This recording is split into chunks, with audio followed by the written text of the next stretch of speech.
Hello there. Numbers from 0 to 10. Бүгін мен Әл-Харизми атамыздың рөліндемін. Ағылшын тілінде сандар. Кеттік.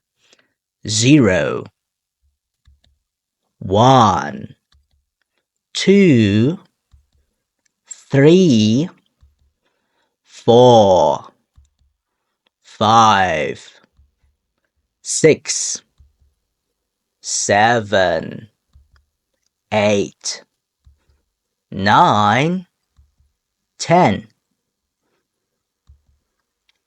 Ұялы телефон нөмірлері.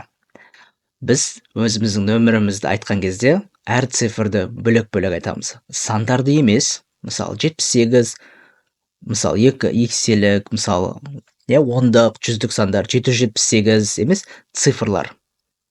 Мысалы 8778 01235. Демек, бізде 0 немесе not. Ештеңе деген сөз, not. Сонда ештеңе жоқ дегендей. Біз ағылшын тілінде оны о әрпімен айтсақ болады. Өйткені o 0 екеуі бірдей. Сондықтан оны o деп қысқартып айтуға болады. Екінші мәселе, екі сан бірдей болып келсе, оны онда double деп айтуға болады. Double two, мысалы, мына жердегідей. Сонда екі еселенген деген сөз. Қарайық. 8 7 7 8 1 2 3 4 5. Екі еселенген 7 8 деп айтқан сияқты боламыз. Triple сөзі, оны қолдануға болады, бірақ ол сирек кездеседі. Үш еселенген 7 дегендей. 777. Осыдан Геннадий Геннадьевич Головкин, мысалы, Triple G деген лақап атқа ие. Өйткені оның атын айту өте қиын шетелдіктерге, сондықтан олар сондай лақап ат берген. Мысалы, 707 777 70. Ал төрт еселенген quadruple деп айтпай-ақ қоюға болады. Оданша біз санды қайтадан 4 рет айтсақ болады, немесе double деп екеуге айтсақ болады, немесе келесі мысалдағыдай 707 777 70 деп айтсақ та болады. Сонда бөліп жүреміз арасын. Numbers from 11 to 20. 11 12 13. Осы жерде айта кететін мәселе Ф дыбысы. Қазақ тілінде немесе орыс тілінде өкінішке орай бұл дыбыс жоқ. Сондықтан бізге бұл дыбыс қиындықпен беріледі. TH2 әріпі қосылған кезде екі төмендегі дыбысты білдіру мүмкін. Ол thick деп тұрған сөздегідей. Сақау с сияқты, немесе жіңішке TH, немесе these деп тұрғандағы сақау з сияқты жуан TH. Екеуісінің айырмашылығы жіңішке TH, ол тамақта вибрация тудырмайды. Ал в тамақта вибрация тудырады. Және біздің 3, 13, 30 деген сияқты сандарда осы төбедегі жіңішке TH қолданылады. Деген дыбыс. Сонда суретте көрсетілгендей, біз тілді таңлайға көтеріп, үстіндегі тістің артқы жағына тіреп деп сыны айтуға тырыссақ болады. Немесе суретте көрсетілгендегідей, біз тілді сәл екі тістің ортасына шығарып деп істесек те болады. Сонда 3 тілді тартып қала саламыз басқа дыбыстарды айтатын кезде. 3 немесе 13 3 және 13 сәйкес Жалғастырайық. 14, 15, 16, 17, 18, 19, 20. Ал енді 20-дан бастап 100-ге дейінгі сандар. Numbers from 21 to 100. Біз н мен т әріптерін көріп тұрсыз. Сол жерде біз дан кейінгі т-ны қалдырып кетсек болады.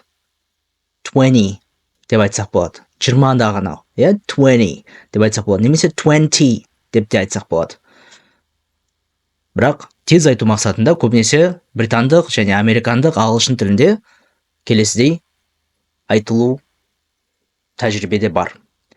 21, 22, 23, 24, 25, 26, 27, 28, 29, 30. Teach дыбысы қайттан оралды. 30-да. 30. Ал енді ары қарай барлық сандарда, ондық сандарда 20-дағыдай рет жалғасады. 21, 22, 23 деген сияқты қазақ тіліндегідей 22, 21, 22, 23 дегендегідей 30, 31, 32, 33 мысалы 31, 32, 33, 34, 35, 36, 37, 38, 39, 40. 40-та да ары қарай дәл сондай рет жалғасады. Сондықтан біз жай ғана 40, 50 деп айтып кетейік. 40, 50, 60, 70, 80, 90, 100. Енді сіздер 100 деп айтсаңыздар да болады. 100. Ол бәрібір 100 деген сөз. Немесе 100 деп те айтуға болады. Бәрібір 100 болады. Екеуі бірдей. Тағы да бір айта кететін мәселе. Д мен Р әріптерін көріп тұрсыздар. Екеуі қосылған кезде сіз 100 деп те айтсақ болады. 100. 100 деп. Немесе 100 деп айтсақ болады.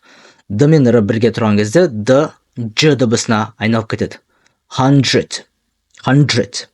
Сіздерге солай ыңғайлырақ болады.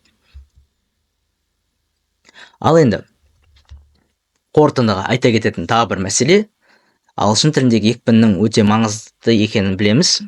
13 пен 30 немесе 14 пен 40 сияқты сандарды шатастырмау, ол екпінге қарасақ болды. Сонда teen сөздері бар сандарда екпін екінші буында. 13, 13. Немесе 13. Ал T жалғауы бар сөздерде екпін бірінші буында. 30, 30, 13, 30. Ары қарай дәл осылай. 14, 40. 15, 50. Осылайша сіз тыңдаған кезде де, сөйлеген кезде де осы ұқсас сандарды ажырата білетін боласыз.